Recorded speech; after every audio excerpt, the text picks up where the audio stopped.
Remember, God made men equal.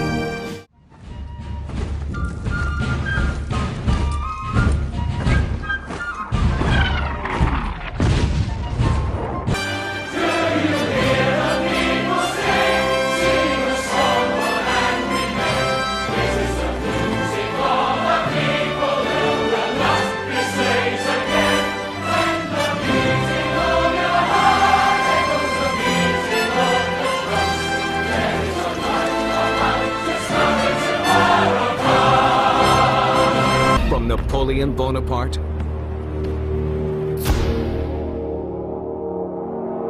ten years earlier, in 1805, Napoleon had begun expanding the French Empire, winning battle after battle, marching undefeated until he controlled nearly all of Western Europe. Double broadside fire, Isabel. Double broadside fire!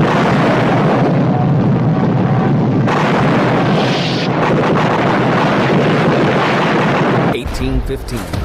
4 hours into the Battle of Waterloo, two vast armies are locked in mortal combat. On one side, Napoleon Bonaparte, Emperor of France, an allied army under the future Duke of Wellington. African transatlantic slave trade and slavery were European enslaved ships. In this painting of Captain John Kimber of the merchant ship Recovery. Well, earlier this month, the Caribbean nations approved a plan to seek reparations from the former slaving nations, including Britain, for the victims of slavery, slave trading, genocide, and racial apartheid.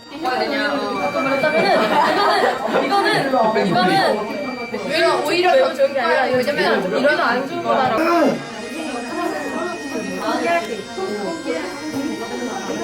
노예는 먹고 자는 것에 대해 걱정하지 않고 주인이 다 제공을 하는데 저희의 입장은 노예 무역에 대해서 반대, 그래서 폐지를 이야기하려고 하는 입장입니다. 노예가 재산인 거는 어떻게 그거는 어떤 영적에서 보나 사회 면에서 보나 그건 다르지 않다고 봅니다.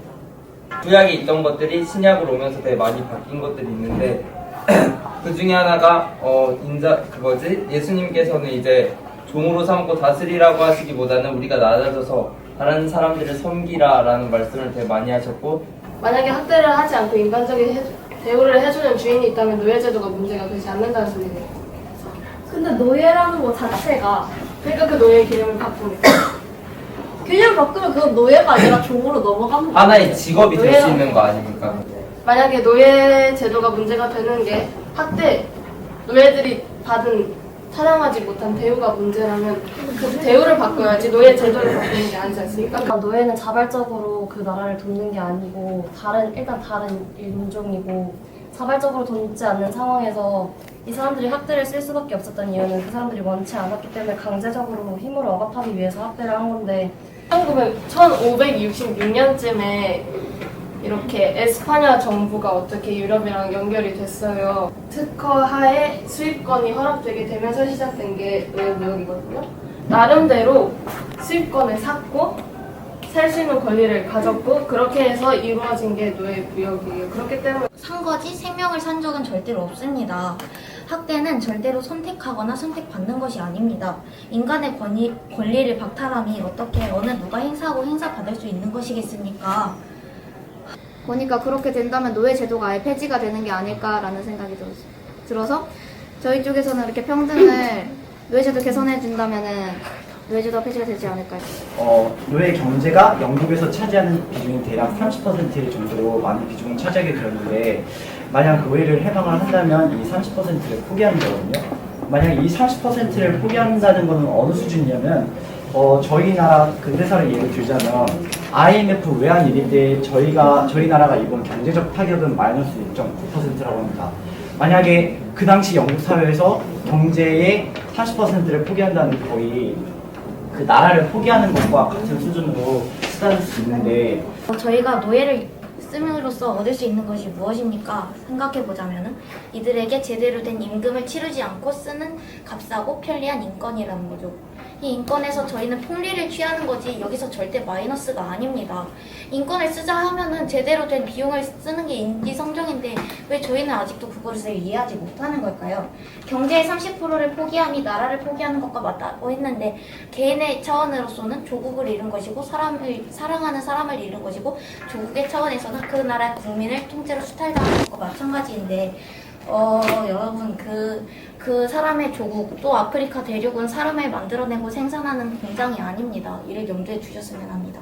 정말 양심적으로 과연 그런 생각을 할 수 있었겠느냐 그게 제 입장이고 그러니까 자기가 원래 100을 가지고 있었는데 30%를 잃어버렸어요. 그럼 그 30%를 자기 힘으로 채워나갈 생각을 해야지 다른 사람 것을 뺏어와서 채운다는 거잖아요 지금 하시는 말씀은. 요구를 충족시키기 위한 모든 산업을 군수산업이라고 이렇게 통칭해서 부르는데 그 산업에서 노예가 굉장히 많은 일을 했고 그리고 이 30%가 단지 경제적인 그런 측면이 아니라 국방에서 경제가 주는 여러 가지 영향을 노예가 영향을 미치고 있고 그리고 지금 저희 영국 상황이 계속 프랑스랑 몇 년간 식민지와 뭐 인도나 뭐 미국을 예를 들어서 식민지와 같이 이렇게 대립을 하고 있는 상황인데 얼마 전에 일어났던 프랑스 혁명 때 주변 국가들이 이렇게 위협을 느끼고 경제적인 이렇게 30%가 아니라 프랑스와 이렇게 다른 이렇게 국제적인 상황을 보면은 30%가 아니라 50%든 60%든 이룰 수 있는 상황이 됩니다.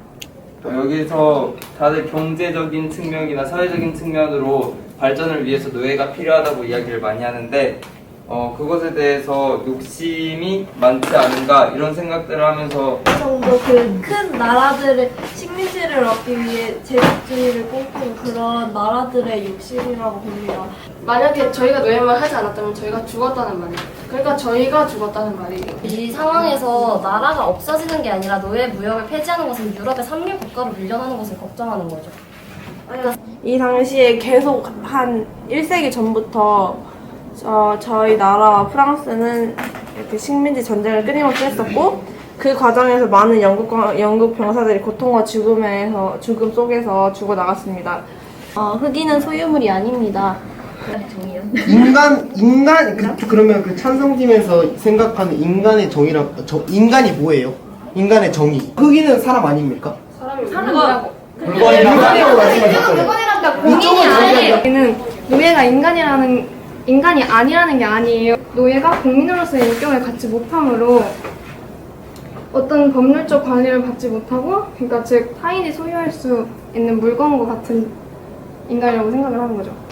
인간이 물건이 될 수 있다고 생각하십니까? 지금 노예라 불리우는 인권의 상황에 대해서 걱정이 되시는 거라면은 노예라 부르지 마세요. 제대로 된 인건비를 주고 그들을 고용하세요. 그리고 노예 제도를 없애세요. 노예라는 이름을 없앨 수 있는 방법은 노예 제도 폐지 단 하나뿐입니다. 그러면 만약에 알면서도 고치기 위한 법정 개정을 실제로 생각해보지도 않았으면서 갑자기 제도를 폐지하자, 무역이 나쁜 게 제도를 폐지하자라고 보면은 그것에 대해 마땅한 대책도 세우지 않고 만약에 그것이 그 사회에 아직 사회 인식도 제대로 바뀌지 않았고 그 사람들이 아직 노예는 그 당시 생각하지만 인간이 아닌 물건이었는데 그 물건에 대한 인식을 바꾸지 않았으면서 제대로 폐지하고 나면은 가능하고 AS가 있으면 그게 그냥 사물과 다름없지 않습니까? 숨은 식물도 쉬고 내가 지금 밭에서 키우는 배추도 숨을 쉬는데 배추도 사람으로 합니까? 과연 국가가 국가의 존립 위기를 두고서도 과연 그 상황에서까지 노예를 폐지시켜야 되지 않냐 이렇게 편을 들 수 있는 정말 예수님 같은 사람이 몇 명이나 있겠느냐. 사실 그 시대에는 정말 우리 입장에서는 정말 말도 안 되는 얘기일지도 모르지만은 그 시대 사람한테는 그게 당연하다고 그거는 정말 당연하다고 그 시대에 계속 안주하면 왜 지금까지 또 노예제도가 있었겠지? 다른 생각을 왜 그러니까 다른 생각을 할 수 없다는 얘기를 하고 있는 거잖아요. 그 사람들은 사회의 구조적인 시스템이지 인간을 인간으로 대하지 않고의 문제가 아니라고 생각합니다. 여기 앉아있는 모든 분들은 저희 대영제국의 시민으로서 국방의 의무를 다할 의무를 가지신 분들이라는 걸 저는 알고 있습니다. 국가의 존재 여부와 저희 자국민들의 존재 여부에 대해 다시 한번 생각해 주시길 바라겠고 또 나라 안에서 일만 보는 것이 아니라 조금 더 넓은 눈을 돌려서 국제적인 정세와 이렇게 같이 합세해서 저희 나라와 저희 자국민으로서 국방의 의무가 아닌 저희 나라의 존재 여부까지 생각하는 그런 분들이라고 저는 믿습니다. 자랑스러운 대영 제국 국민 여러분 매년 수백만 명의 노예로 불리우는 국적과 신원 불명의 사람들이 이 교실만한 배의 지하실 한 칸에서 많게는 1000명이 몇 주의 항해로 이 나라의 몸을 누이지 못함을 알고 계셨습니까? 가족과 친구를 잃고 저희 조국을 잃고 사냥되는 짐승처럼 그물에 포획당해 영문도 모른 채 끌려와서 이름 하나 불리우지 못한 채 굶주림의 폭력과 더위의 추위의 제노사이드로 절반은 목숨을 잃습니다. 아직 유럽에 도착하지 않은 항해 중인 배 안에서 말입니다. 물과 빵 한 조각이 없어 자신의 배설물로 연명하고 있습니다. 실내 온도 40도를 넘나드는 커다란 관 속에서 썩어가는 몇백 구의 시체들, 그들의 안구 위에 알을 까는 벌레들. 여러분, 이것이 현재 우리나라에서 자행되고 있는 채찍을 맞으며 노동을 견디는 노예들의 어제입니다. 당신의 노예가 어디서 왔는지 이름이 무엇인지는 알고 계십니까? 피부가 검다고 오물이 묻지 않고 고름에서 흐르는 노란 진물이 보이지 않는 것이 아닙니다. 그들도 숨을 쉬고 심장이 뛰는 엄연한 생명임을 머릿속에 똑똑히 새겨 넣으십시오. 우리의 편의와 수발을 위해 태어나고 쓸모가 없으면 죽는 것이 아닙니다. 단지 그들만을 위해서 인권 이야기를 이렇게 지루하고 그리고 징그럽게 늘어놓는 것이 아닙니다. 다시 한번 자랑스러운 대영 제국이여, 예를 드십시오. 여왕 폐하의 비호 아래 우리는 언제나 어디서나 자랑스러워야 합니다. 여러분이 노예를 꿋꿋이 고집하고 붙는 이유를 다시 한번 고민해 보십시오. 선진국가, 인류국가, 돈만이 전부가 되는 대영 제국이라면 우리의 품위는 어디 있습니까?